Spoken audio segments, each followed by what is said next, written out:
Do you see the wintry mix behind me? I don't know if you can. You probably can, yeah. This is HD, sort of. It's not static. I'll just move my head to the side here. There you go. You see it more now? Is this finally glowing red? Oh, this might be actually, the mic might actually need to be recharged. I'm surprised. This mic has been pretty good for like months without charging. Oh God, that's bright. How do I charge this thing? Oh my God. Anyway. Oh, do you need to see me? Oof, dark. Darkness.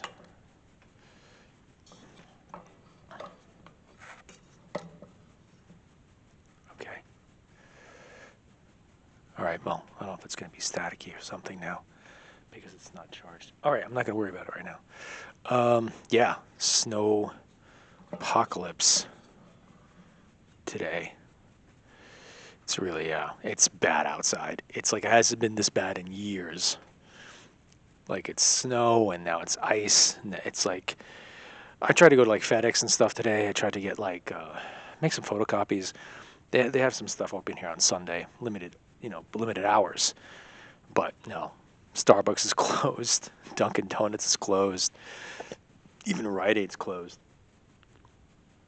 And these places really never close. And everybody's hanging out in the mall downstairs. Fun New York City fact, every time it gets like this, the E train is packed with homeless people because the E train never sees daylight. So it's always on the ground, somewhat warmer, and it just shuttles back and forth between Manhattan and Queens. Pretty short ride, honestly, back and forth. And then you got two to every car, one on one side, one on the other. It's just this enigma with homeless people. It's just like they don't group together. They they separate from each other as much as possible. It's crazy. There's a psychology to homelessness that's just bugged out. This kind of like fierce individuality with your homelessness. Like if the homeless kind of got together in groups and kind of like, I don't know, did something as a group to like get money or forage for materials, they'd probably do much better. But something in their individual nature, and they can't stand each other, which is also just enigmatic.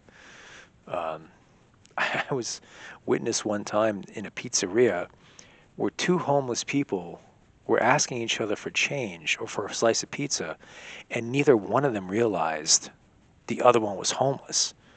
So it was like watching like some sort of like computer loop. Like if one person's going in like saying, it's like, oh, can you do me a favor? Can you buy me a slice of pizza? And then the other homeless person, like, can you do me a favor and buy me a slice of pizza? And then they just repeated this back and forth to each other as if, like, and I'm like staring at them like both of you are homeless. One homeless person's asking another homeless person for the same thing, and neither one of them realized it. Well, I'm just using the word homeless. I don't know if they're just homeless or destitute. I don't know if they're crazy. Who knows? So the mall downstairs from the World Trade Center here obviously has quite a few people hiding out from the cold. I'm not going to complain about that. That's, of course, no one wants to be exposed in this horrid weather. But just saying, like, everyone stayed home. The tourists are gone. I'm here because I'm crazy. And strangely, like, I wake up, I'm in a jaunty mood. I've made these posts about feeling like flat soda and flat and all this stuff and blah, blah, blah. And I did after the flu. I really didn't feel well. I didn't feel like myself, for sure. And then, obviously I wasn't in a good mood this morning, really. And then, I put on my bubble jacket and I walk outside and I smell that cold air and the ice and snow hitting me in my face. And suddenly, like, oh, my mood changes like on a breeze. And I'm just kind of like, oh, yeah. And then I took a decent walk in this horrible, cold, wet weather. And I'm waiting for FedEx to open up on Broadway. And I'm standing there like in a doorway, like a homeless guy with a cup of Dunkin' Donuts, a Dunkin' coffee, one that was open. No, it was a 7-Eleven. That's why 7-Eleven's always open, 24 hours. I think the guy just lives in the back. And then she's like, "Oh, it's fine." And then they didn't open the doors, and like it's like they were supposed to open at noon. No one came by 12:30, and I left. But I'm just like hanging out there and like whistling Dixie, like I'm some goddamn lunatic. Let's go and try all these points. Also, every New Year's resolution I have is just like every year I'm like I'm gonna this is the year I don't take shit from anyone, and I've been through that New Year's resolution like most of my life. And right now it's like it's already on. The year is on, and I didn't want it to be. It's 3 weeks in, kind of was just like okay, maybe ease in, maybe that things can go my way for once. No, no, of course not.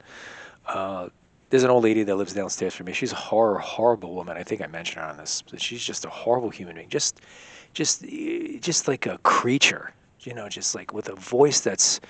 It's like someone. If someone has the voice of an angel, this is like someone smashing a harp with a hammer. She's like, she's. She's just an awful. It's Andrew Dice Clay doing an impression of a woman.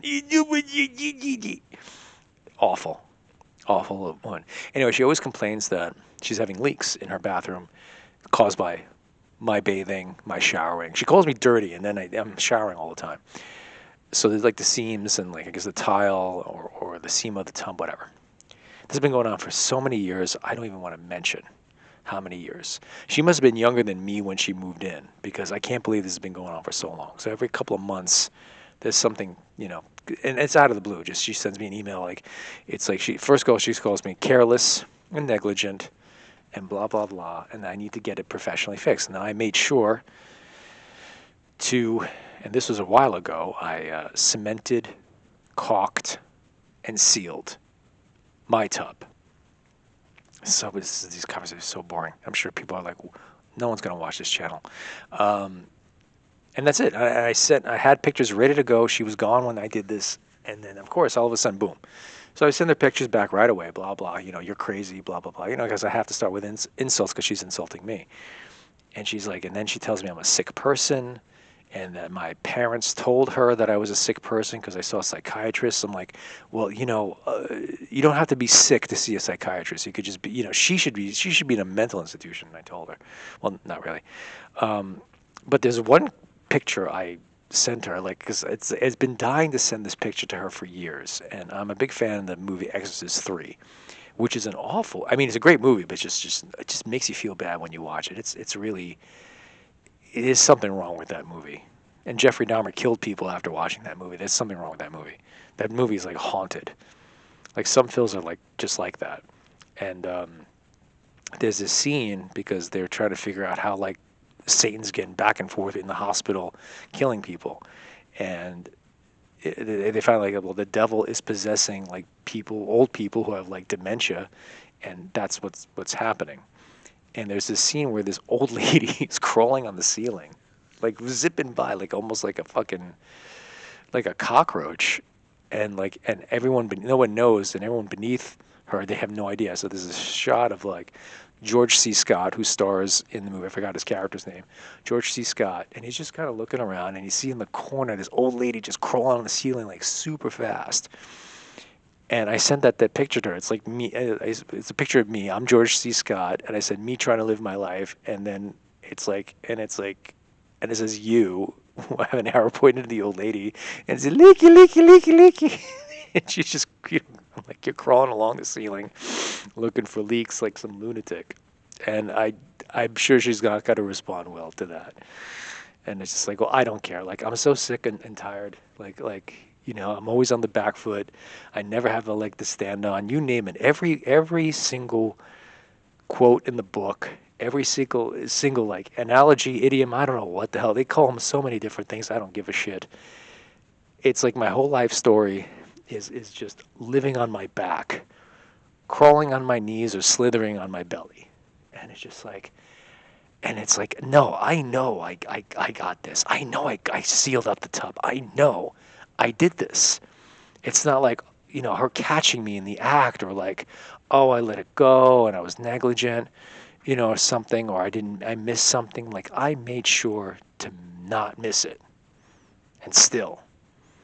So, wow, this is very entertaining, I'm sure. But, all right. Okay. Yeah.